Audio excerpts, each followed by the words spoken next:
샬롬, 이동준 목사입니다. 오늘도 여러분의 삶이 주님의 평안으로 가득하시길 기원하며 하나님의 말씀을 나누겠습니다. 오늘 주시는 말씀은 고린도후서 4장 6절에서 7절 말씀입니다. 어두운 데에 빛이 비치라 말씀하셨던 그 하나님께서 예수 그리스도의 얼굴에 있는 하나님의 영광을 아는 빛을 우리 마음에 비추셨느니라. 우리가 이 보배를 질그릇에 가졌으니 이는 심히 큰 능력은 하나님께 있고 우리에게 있지 아니함을 알게 하려 함이라. 아멘. 고린도후서 4장 6절과 7절 말씀을 본문으로 보배를 담은 질그릇이라고 하는 제목으로 말씀을 나누겠습니다. 똑같은 종이상자가 두 개 있습니다. 한 상자에는 돌덩이가 담겨 있고 다른 상자에는 금덩이가 담겨 있습니다. 어느 상자가 값이 더 나갈까요? 돌덩이가 담긴 상자? 금덩이가 담긴 상자? 아마 대부분이 금덩이가 담긴 상자라고 답을 하실 것입니다. 그러나 두 상자 다 값어치가 같습니다. 똑같은 상자인데 값이 달라져야 할 이유가 없기 때문입니다. 그러나 가치가 달라집니다. 돌이 담긴 상자의 품위와 금이 담긴 상자가 각각 품위가 달라지기 때문입니다. 또한 대접이 달라집니다. 돌이 담긴 상자를 다루는 태도와 금이 담긴 상자를 다루는 태도가 각각 달라집니다. 귀중한 것을 함부로 다루는 일은 없기 때문입니다. 오늘 저는 여러분이 얼마나 귀한 사람인지를 증명하려고 합니다. 그리고 얼마나 대단한 능력의 소유자인지를 증명하려고 합니다. 그런데 이것을 증명하기 위해 여러분의 본질부터 설명하겠습니다. 무엇보다도 여러분은 질그릇입니다. 성경이 여러분을 질그릇이라 한 까닭은 여러분이 흙으로 빚어졌기 때문입니다. 이것은 굳이 성경이 아니더라도 일반적으로도 알고 있는 사실입니다. 오래된 시체를 보신 적 있나요? 모든 것이 썩어 흙이 됩니다. 이것으로 보면 인간은 그리 대단하지 않습니다. 흙에서 왔는데 뭐가 대단하겠습니까? 흙은 우리가 늘 보는 것들입니다. 그리 대단한 것이 아닙니다. 중요하게 사용되지만 흔하고 일상적인 물질입니다. 그래서 그 값어치란 크지 않습니다. 이런 의미에서 인간은 대단한 존재가 아닙니다.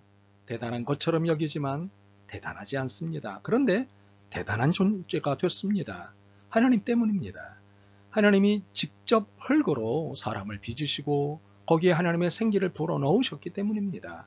피조물 중에 하나님이 직접 만드신 피조물은 사람뿐입니다. 이렇게 하나님이 만지시면 달라집니다. 하찮고 볼품없는 것도 하나님이 만지시면 명품이 되고 귀중한 것이 됩니다. 이것이 하나님의 힘입니다. 인간인 우리는 질그릇인데 하나님이 만드신 질그릇입니다. 그래서 귀하고 귀한 존재가 되었습니다. 여러분은 최고의 질그릇입니다. 그런데 특별히 여러분은 하나님의 영광을 아는 빛을 갖고 있습니다. 여러분이 가지고 있는 것은 보배입니다.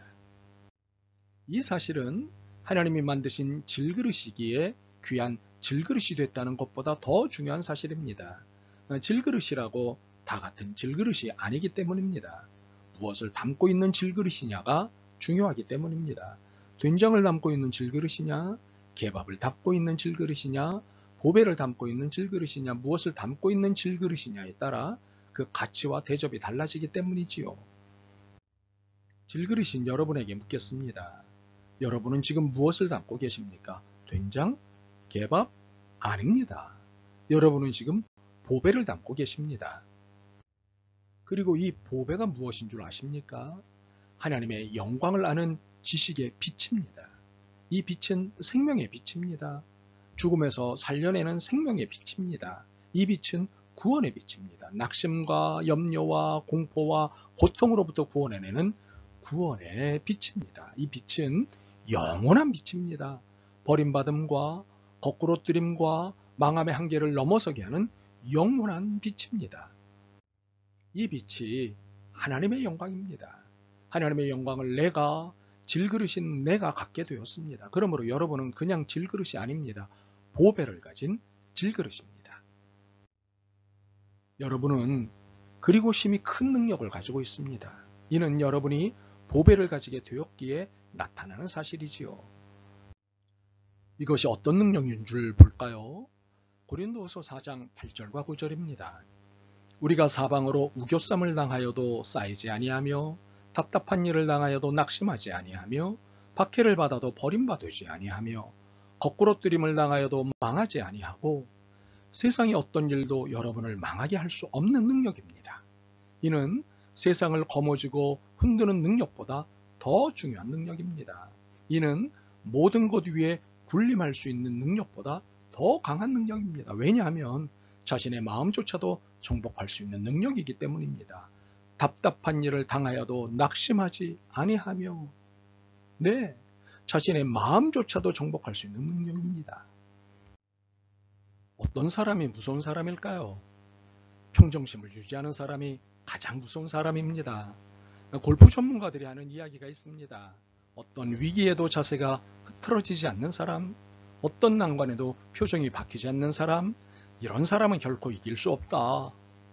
답답한 일을 당하여도 낙심하지 아니하며 무슨 뜻입니까?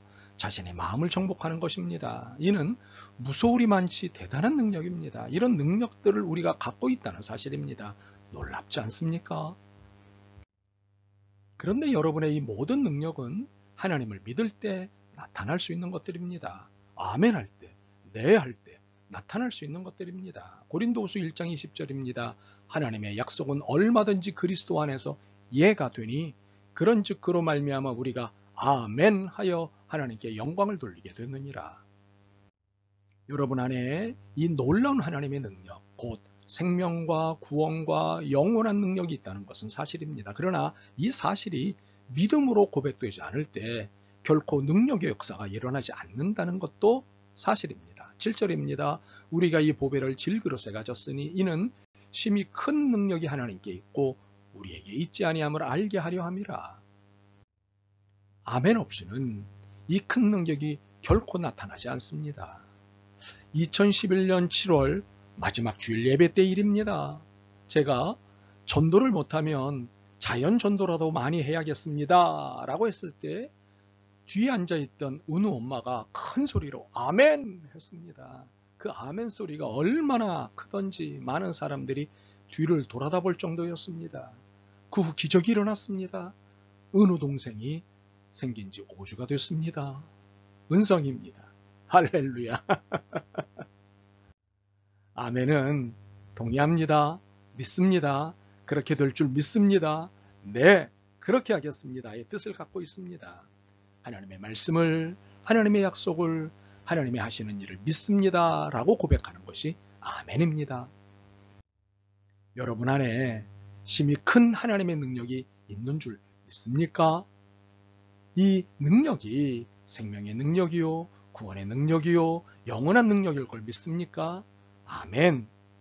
아멘 하신 여러분의 고백대로 심히 큰 능력이 여러분의 매일의 삶에서 나타나길 기대합니다. 그리고 하나 더, 아멘을 잘하시는 여러분들이 되길 바랍니다. 아멘. 주님, 질그릇 정도인 저희 안에 보배이신 예수님께서 계시니 엄청난 은총을 입고 있는 것이 분명합니다. 고맙습니다. 언제나 주님의 말씀에 아멘하기로 결심합니다. 저희들의 믿음을 도와주옵소서. 예수 그리스도의 이름으로 기도드립니다. 아멘. 오늘도 여러분의 믿음과 삶을 응원합니다. 사랑합니다.